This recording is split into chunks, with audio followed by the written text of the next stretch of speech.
CBS News, 60 Minutes, Sunday on CBS. Tonight, Norah O'Donnell goes one-on-one with GOP presidential candidate Ron DeSantis as America decides. Then, the ongoing search for an escaped convicted killer takes a dangerous twist. And the newest iPhone comes with some significant changes on the CBS Evening News.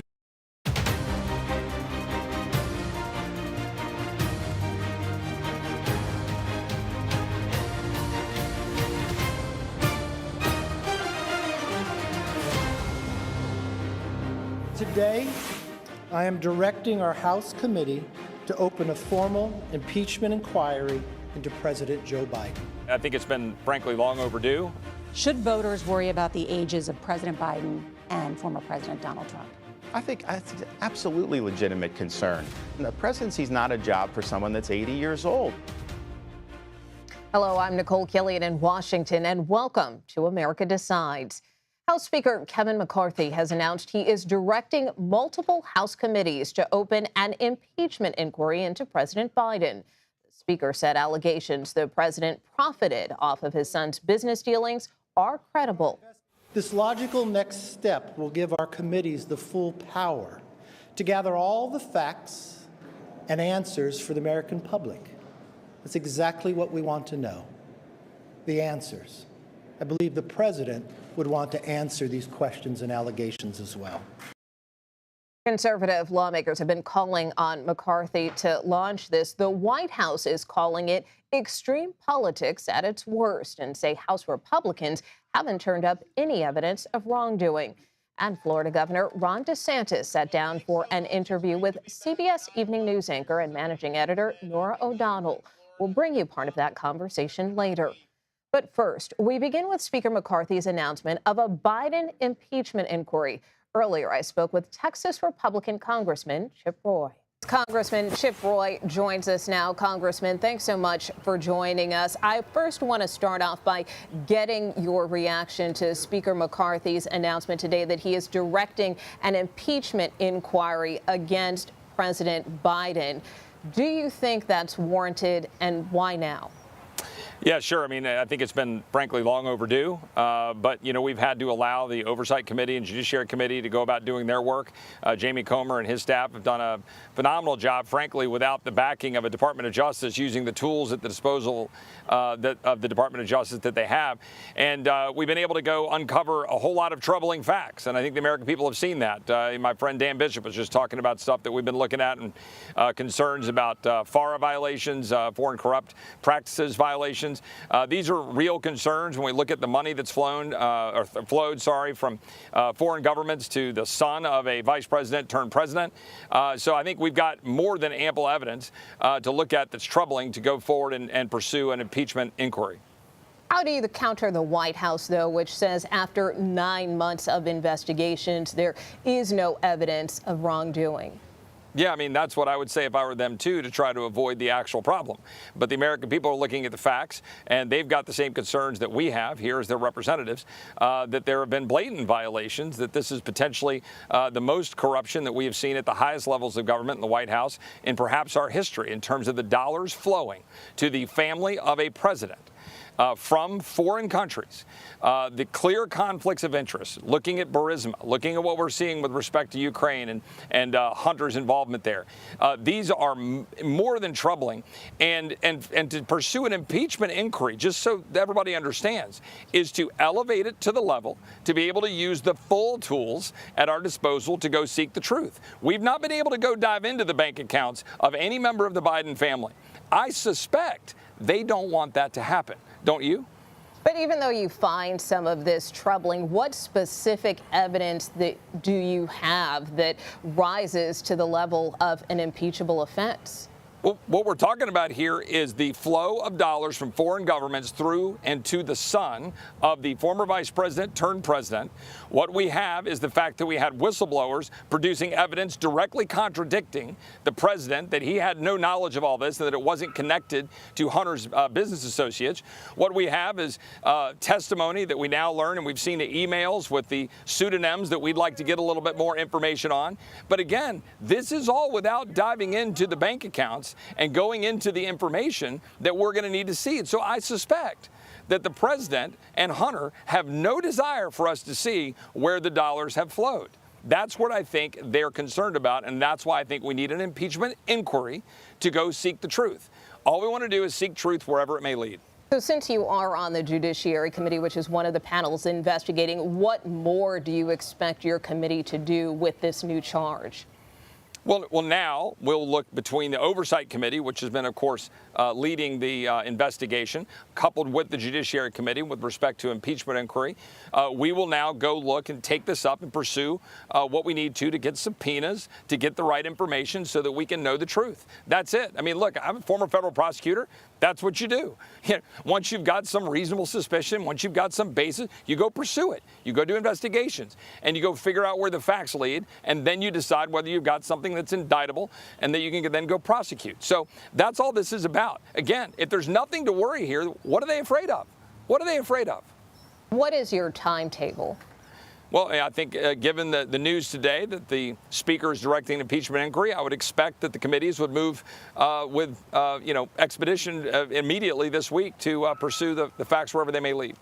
On the House floor a short time ago, Florida Republican Congressman Matt Gaetz had this to say about the inquiry. Take a listen. Speaker McCarthy endorsed an impeachment inquiry. This is a baby step following weeks of pressure from House conservatives to do more. We must move faster. I know you're anxious to move forward, but do you agree with him? Well, I mean, clearly the press and the Biden administration and the White House don't see it as just a baby step because they don't want people to see where the dollars have flowed from foreign countries through Hunter to the president. You also mentioned the issue of government funding. I want to ask you about that as well. You just wrapped up a press conference with the House Freedom Caucus. You and several of your fellow caucus members have said that you will not support a continuing resolution, but clearly it doesn't seem plausible that either chamber is going to be able to move through all of the appropriations bills in time. Is it worth risking a government shutdown? Well, what our duty is as members of Congress is to stand athwart an executive branch enormously out of its lane and conducting itself in a tyrannical way, undermining the freedoms, liberties, and the well-being and the general welfare of the American people. That's our job. So if the president and if Chuck Schumer want to shut the government down rather than funding the appropriate level of government at the appropriate spending level, doing what it's supposed to do, that's on them. Our job is to do the right thing. We weren't sent here to rubber stamp a continuing resolution at the 2023 spending levels at almost $1.7 trillion that is funding an out-of-control government, a weaponized Department of Justice, wide open borders that are harming directly the people that I represent in Texas, where people are dying. Little girls and little boys are dying. If I have to sit down next to another mom who loses a child from fentanyl poisoning, then that is something that would be on me if I fund that. That is why no Republican, particularly no Texas Republican, should vote to fund a government at war with the people of Texas. That is what this is about. Nothing more, nothing less. We have a voting card and we should use it. But where do you put the chances of a shutdown given your position? Well, we will be there ready to fund an appropriate government doing its constitutional duty at the right levels to not, basically make our kids and grandkids subject to debt going forward for, generation after generation. We're going to do our job. If they don't want to do their job, then they can own it. But that's the very important point here. If you vote for a continuing resolution at 2023 levels, funding this weaponized government, this open borders, this woke Department of Defense, then you own it. You own every ounce of it. So our job is to change it. That's how you use the power of the purse. But I understand your position on funding levels, but whether you're talking about the continuing resolution or some of these appropriations bills, aren't you, and by you I mean House Republicans, going back on your word in terms of that debt limit deal that was secured this spring? And how do you justify that? Well, first of all, the debt deal was about the debt. The fact is that doesn't lock you in as to saying you need to spend at that level. Second of all, I didn't cut that deal. It was a deal that shouldn't have been cut. So what we're standing up right now and saying is do our job. Don't fund an out-of-control government. I mean, in all seriousness, in what world is it okay for me to vote to fund a government that is doing what they're doing to Texas right now? I know you say you understand my position. I've heard that from lots of people in the media. But we've got 7,000 people coming across the border yesterday.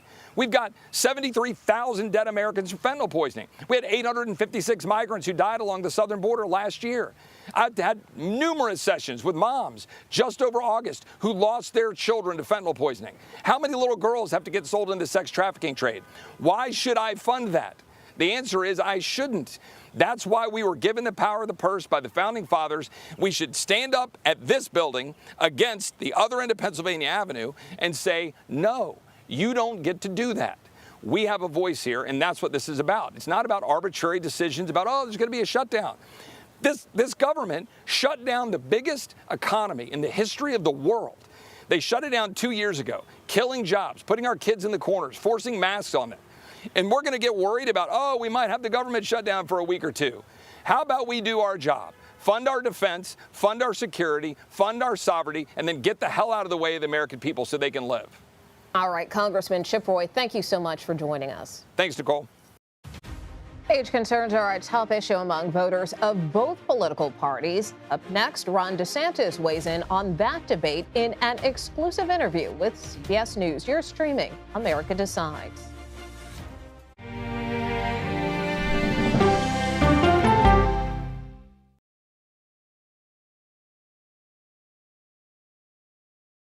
If it's important to our nation, I wonder how you think about where America is at this moment. it's on Face the Nation. Can there be stability if Vladimir Putin remains in power? Face the Nation with Margaret Brennan on CBS.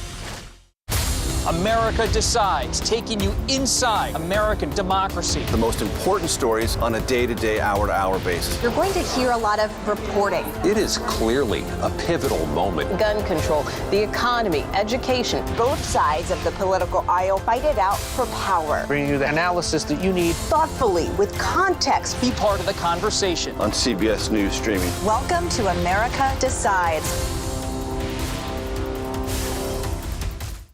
An original documentary from CBS reports. I always tell people that Twitter would not be Twitter without Black Twitter. It's just us being in fellowship with each other. And it becomes a conversation you don't want to be left out of. People really started to recognize the power of activism on Twitter. Based on that one tweet, the hashtag Oscar So White was trending around the world. If anything has really powered Black Twitter, it's been humor. If your food ain't right, oh, we're going to tell you about that, too. We tend to create change, create culture and cool. That's how movements happen on Black Twitter and go beyond more than that. Black Twitter, the Twitterverse that changed a generation. Now streaming on the free CBS News app.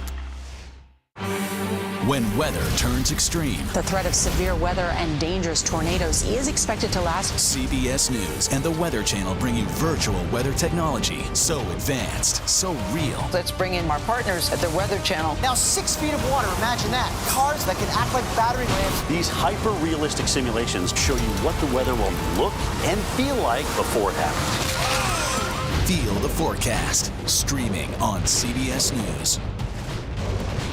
An original documentary from CBS reports. The carnage in our nation's schools has become painfully repetitive. Not one more child! School shootings have parents fighting mad. I promised my daughter I was going to fight. It's going to keep on happening. And teachers taking lessons in how to fight back. This is an exercise.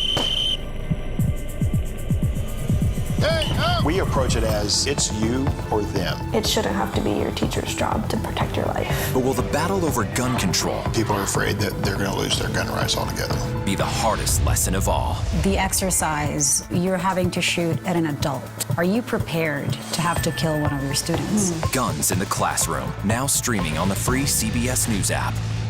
She's the most successful alpine skier, male or female, ever, and a worldwide inspiration. We need a lot of women doing sports really, really well. The story of Michaela Schifrin's game-changing reign at the top of the slopes when we go person to person. Welcome back to America Decides. Florida Governor Ron DeSantis hopes to be a younger alternative to former President Trump or President Biden. Today, he sat down for an interview with CBS Evening News anchor and managing editor Norah O'Donnell to discuss that and other issues. Here's part of their conversation. Age has become an issue in this presidential contest. Should voters worry about the ages of President Biden and former President Donald Trump? I think that's absolutely legitimate concern. The presidency is not a job for someone that's 80 years old, and there's nothing, wrong with being 80. Obviously, I'm the governor of Florida. I know a lot of people who are elderly. They're great people, but you're talking about a job where you need to give it 100%. We need an energetic president, and I think that if the founders could kind of look at this again, I do think they probably would have put an age limit on some of these offices. I mean, it seems like our leadership class now in Washington, 75, 80 plus years old is where those folks are. And I think Americans, if Biden's the Democrat nominee, I'm the Republican nominee, I think there's going to be a lot of Americans that are going to want to see a generational passing of the torch. And we're joined now by CBS News political director Finn Gomez. And Finn, just want to get your take on the governor's comments. It really struck me when he said the presidency is not a job for someone that's 80 years old. Kind of blunt there. I mean, how do you read his comments? And mentioning 75 as well. So I think that it's a 2-for-1 shot there. Two front runners with one stone, if you will, going after both President Biden and the front runner in the Republican GOP primary race. That's former Republican President Donald Trump. So it did seem to me very similar to what we've been hearing from Nikki Haley, who's been on top of this issue, really raising criticism on this issue with her mental acuity test of 75 and older. To me, it seemed very, very similar to what we've been hearing from Nikki Haley. I did talk to the Trump campaign to ask them what their response was to what Ron DeSantis just said, and their response was one word, and that was sad by a senior official there.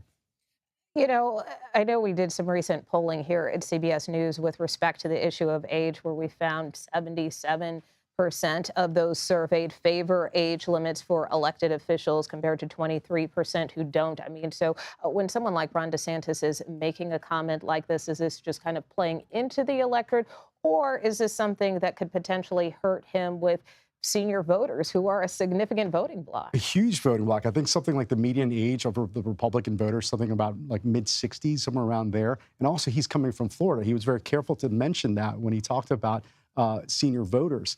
And it's also, if you recall, Nicole, back in July, the AARP had a poll that came out that showed between older voters, a matchup between Biden and Trump was virtually tied. Between DeSantis and Biden, hypothetically, he had about a 6-point lead against Biden amongst those older voters. So he has to tread carefully there politically because, again, many of those voters fit that age group. And I know you mentioned President Trump, but also with respect to President Biden, certainly the president and his team often say, just watch him, look at what he's doing. But to a certain extent, is his age an Achilles heel?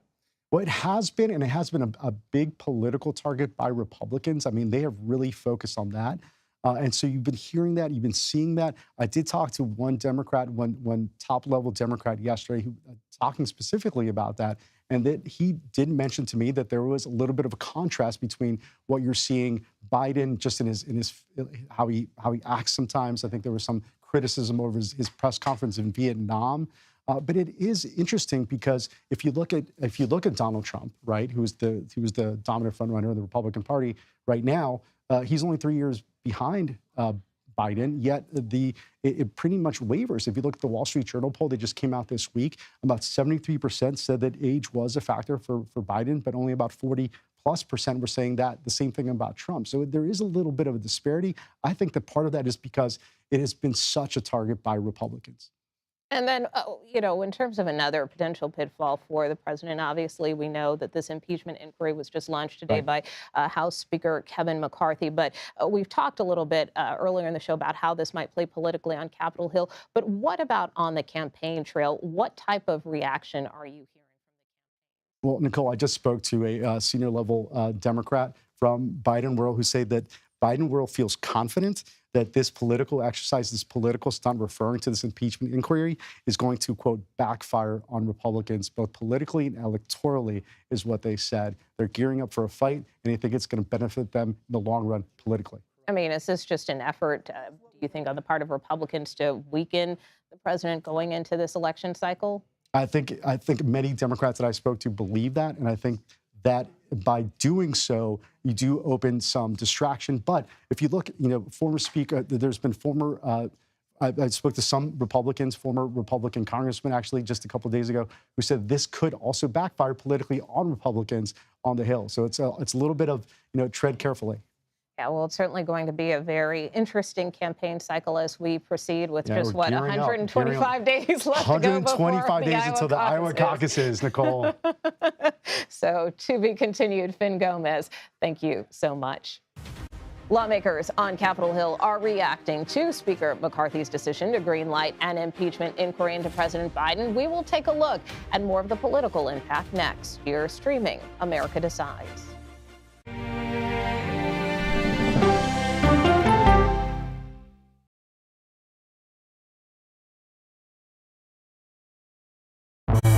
An original documentary from CBS reports. Controversial Congressman George Santos. Why won't you answer our questions? How did he manage to get elected? Thank you very much, and God bless you, and God bless the USA. George Santos' campaign was a campaign of deceit, lies, fabrication. And who is he, really?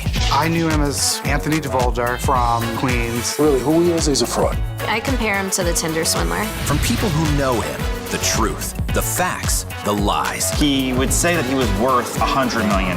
It's an incredibly cynical episode in American politics, beyond satire. Had you ever seen anything like this? No, and I hope I never see it again. Campaign of Deceit, now streaming on the free CBS News app.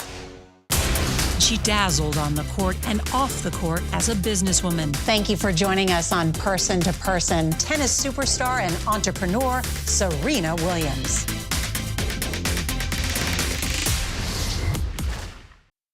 An original CBS Reports documentary. I asked my students, what are we going to do about racism in the United States? The backlash over teaching about racism in American schools. I don't think it has any place in the classroom. We can either pretend and say, no, we're not racist and we're all great people, or we can actually start to do the really, really hard work of addressing it. How did you lose your job? I made the statement that white privilege is a fact. Is it helping diversity and inclusion? When you bring in different people's stories and experience, it enriches education. If you don't talk about something, it doesn't go away.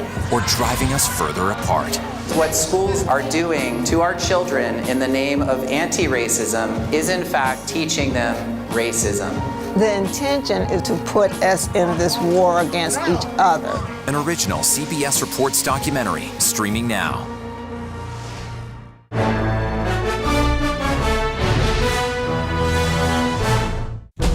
An original CBS Reports documentary. I was entitled to equal pay for equal work under the law. Does the Supreme Court's power need to be checked? 9 Supreme Court justices, 5 of them said no, she's not entitled. That's not right.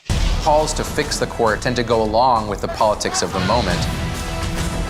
Republican-appointed justices have all tended to go in one direction, with the Democratic-appointed justices tending to go in another. Even though it's only 9 justices, it takes 5 of them to make the law of the land. Does it have political impact? True. Political intent? Probably not true.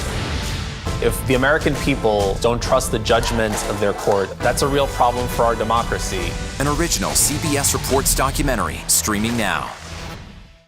On our places, bright shiny faces. When you wake up in the morning, we want to be your go-to team. I don't go to work in the morning. I go for coffee with my 2 good friends, and we talk about the world.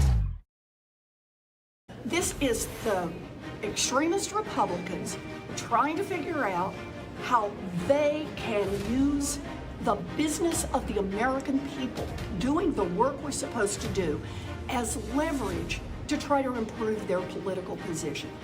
These extremists are here to do nothing more than get Donald Trump reelected. Welcome back to America Decides. That was Massachusetts Senator Elizabeth Warren reacting to Speaker McCarthy's decision to call for an impeachment inquiry into President Biden as the House returned today from their summer recess.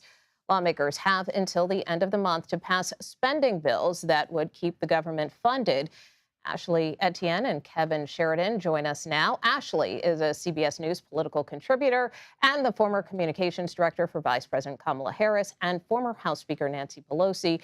And Kevin is a founding partner at Protean public affairs. He previously served as a spokesperson for the RNC and as a senior advisor to the Romney-Ryan 2012 presidential campaign. Welcome to both of you. You know, I just want to start off because we just got some additional reaction from Capitol Hill from some congressional Democrats. Let's take a listen to that sound and we'll get your reaction on the other side. We were sent to Washington, D.C. to improve the quality of life of everyday Americans. The extreme MAGA Republicans are determined to illegitimately investigate the president as part of an ideological crusade that week after week after week continues to do nothing more than try and jam their extreme right-wing ideology down the throats of the American people. We also heard from Leader Chuck Schumer earlier today, who basically said that, you know, the speaker needs to kind of rein in his members who have gone off the deep end in his view. But Ashley, I just want to start by getting your reaction to congressional Democrats and how you think this impeachment inquiry will play for them on the other side. Well, you know, I ran the first war room, impeachment war room for Speaker Pelosi, and the difference then and the difference now is that there was actually evidence there. There is no evidence here. So for me, I think the American people will see this for what it actually is. It's the Republican House trying to settle a score for Donald Trump, but it's an attempt for McCarthy to keep his job.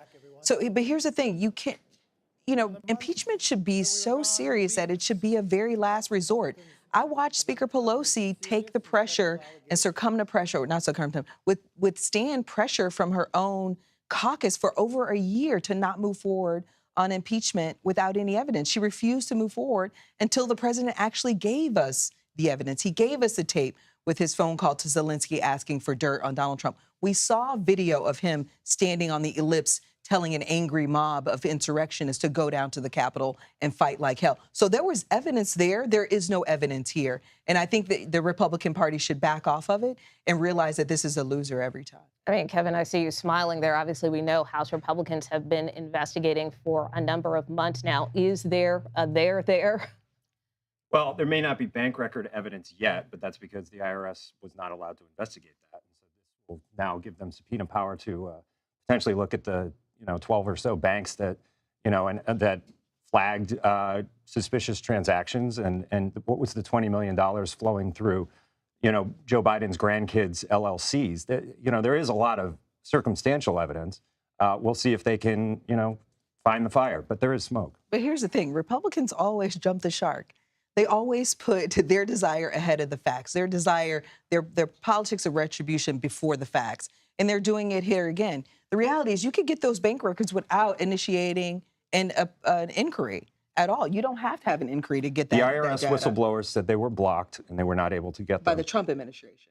So here's the thing. By the DOJ, by career people at the DOJ, to be clear. Who were appointed by Donald Trump. But here's the thing. To your point, Nicole, the Republicans had 5 years to investigate. They've been investigating Hunter Biden for 5 years, 2 DOJs, 5 years. And all they came up with was a gun charge and tax evasion and no connection to the president. So how much more of the American taxpayer dollars are we going to continue to throw behind these false allegations with the hopes that, the Republicans can find something that they can hold against I mean, to Joe both Biden. of you, what do you make of Speaker Kevin McCarthy not holding a vote or seeming to not intend to hold a vote on the House floor with respect to this impeachment inquiry?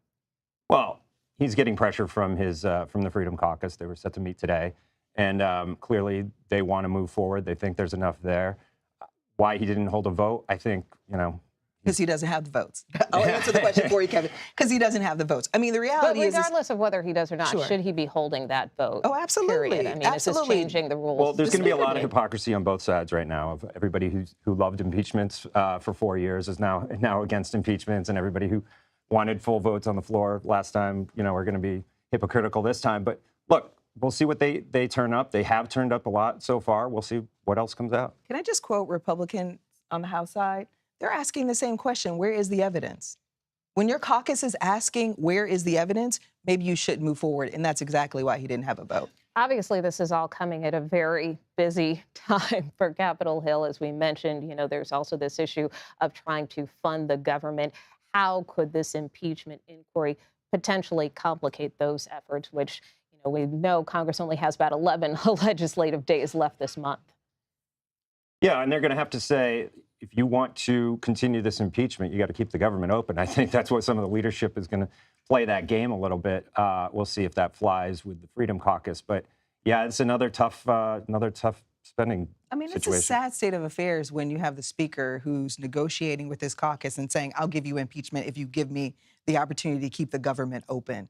That's a sad state of affairs for our political leadership and the atmosphere on the Hill. It's sad, and regrettably, the American people always suffers the consequence of it all. Well, it is a conversation that is to be continued, and we thank you both, Ashley and Kevin, for joining us.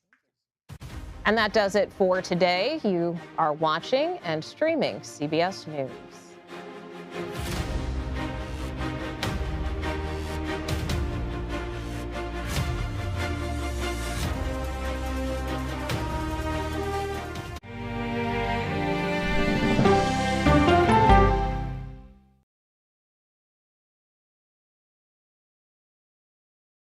It's a history-making meeting. 4 extraordinary women who are all